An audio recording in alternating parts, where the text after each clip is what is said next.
நான் உன் அண்ணன் இல்லம்மா. தெரியும்ண்ணே, எங்க அண்ணன் இப்ப உயிரோடு இல்லைங்கிறது எனக்கு தெரியும். உங்களை நான் தத்துவனே புரிஞ்சுக்கிட்டேன். நீங்க அண்ணன் இல்லைன்னு, கடவுள் தான் நம்மளை காப்பாத்தணும்னு எங்க அண்ணன் அடிக்கடி என்கிட்ட சொல்வார். அவர் சொன்னது இனிமேல் தானே நடக்க போகுது. எங்களை காப்பாத்த அந்த சாமி நீங்க தானே.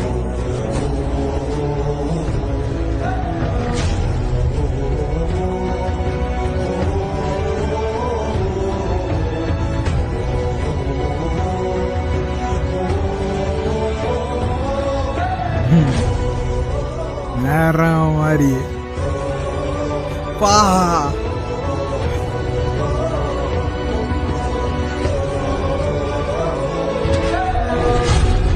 இந்த போட்டியில ஜெயிச்சு புது மாப்பிளைய நம்ம ஊருக்கு வா.